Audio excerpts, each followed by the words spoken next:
The Gloster Gamecock was a British cloth-covered, wooden-framed, single-seat, single-engine fighter developed by the Gloster Aircraft Company. Introduced in March 1926 as the replacement of the Gloster Grebe fighter, it had a relatively brief service life with the RAF during the interwar period. With 108 Gamecocks built for the domestic British market, 15 were also produced under license by the Finnish Air Force as the Kukko, and by the Nakajima Aircraft Company producing 151 units for the Imperial Japanese Navy as the Nakajima A1N. While not seeing combat action with the RAF, with the Finnish, it saw combat during the Winter War against the Soviet Union, and with the Japanese Navy, it was used against the Republic of China in the lead-up to the Second Sino-Japanese War. The origins of the Gamecock stem from its predecessor, the Gloster Grebe. The Grebe was a well-regarded aircraft due to its maneuverability and high maximum speed for the era, but its Armstrong Siddeley Jaguar engine was proving unreliable and difficult to service. So while satisfied with the Grebe in general, in the summer of 1924, the British Air Ministry issued Specification 37/23, ostensibly calling for the Grebe, but with an improved Bristol Jupiter radial engine. Headed by Henry Folland, the design team of the new Gamecock refined more than just the new engine. Plywood formers were replaced by steel tie rods for internal bracing. An aluminium and asbestos fireproof bulkhead was constructed at the back of the engine bay, and its machine guns were internally mounted. But what wasn't addressed was the Grebe's tendency for aeroelastic fluttering. More on that later. The prototype, J7497, now sporting the Jupiter 5 engine, was produced in less than 6 months and arrived at RAF Martlesham Heath to commence its evaluation. Its maiden flight occurred on the 20th of February 1925 and went well. Further testing determined it to possess excellent maneuverability and good flight characteristics. The only change made under testing was the Grebe-inherited unbalanced rudder was replaced by a redesigned horn-balanced alternative. In July 1925, after 50 test flight hours had been achieved and 2 more prototypes built, the Air Ministry made its first order of 30 aircraft, based on the 3rd prototype fitted with the Jupiter 6 engine. Delivered in March 1926, a further 58 Gamecocks were ordered in by November of the same year. The production Gamecock was 19 feet and 8 inches long, stood 9 feet 8 inches high, had a wingspan of 29 feet 9.5 inches, with a wing area of 264 square feet, powered by a Bristol Jupiter 6 9-cylinder air-cooled radial piston engine producing 425 horsepower. Its maximum speed was 155 miles per hour, had a range of 365 miles, a service ceiling of 22,100 feet, and could reach 10,000 feet in 7 minutes 36 seconds. For armament, it sported 2 .303 caliber Vickers machine guns.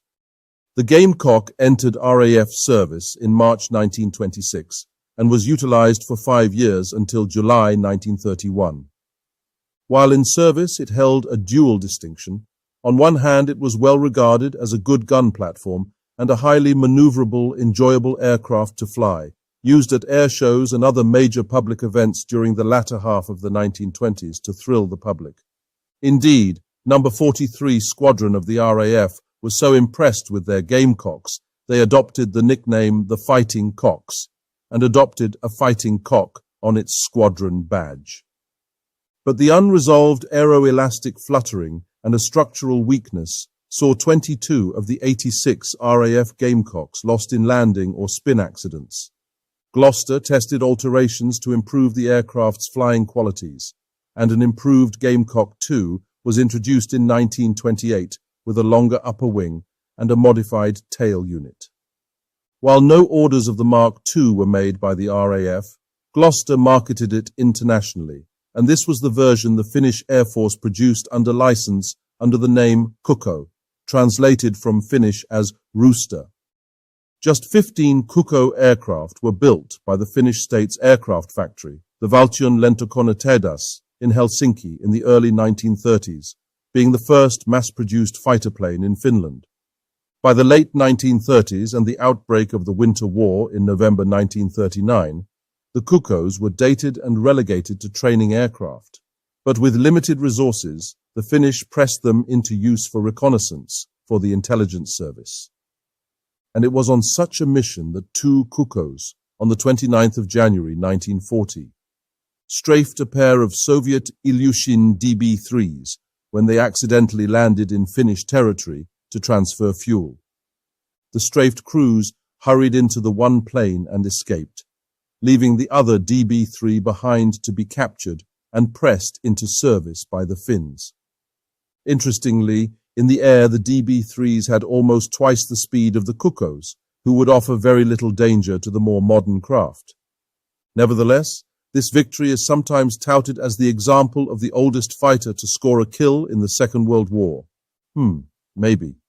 The other export version of the Gamecock was the Nakajima A1N.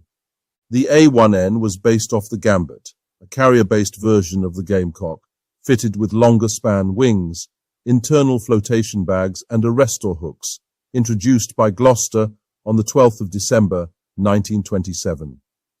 With 50 units built with Jupiter 6 engines as the Navy Type 3 carrier fighter, A1N1, a further 100 units were built using the 450 horsepower Nakajima Kotobuki 2 engine designated as the A1N2. By 1929, they had replaced the Mitsubishi 1MF on the carriers Hosho, Akagi, Kaga, and Ryujo, while they were replaced by the Nakajima A2N 2 years before the official breakout of the Second Sino-Japanese War. In 1937, A1Ns from the carriers Hosho and Kaga engaged the Chinese Republic during the Shanghai Incident in 1932.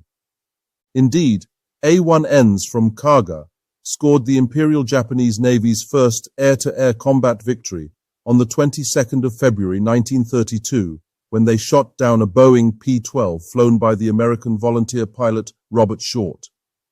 Short was the first foreign pilot killed in the Second Sino-Japanese War, and the first American casualty in operations against Japan, 9 years before the attack on Pearl Harbor. Thank you for watching. If you enjoyed this video, please leave a comment and hit the like button. If you would like to see more like this, please subscribe to the channel and hit the notification button. Hooray for now.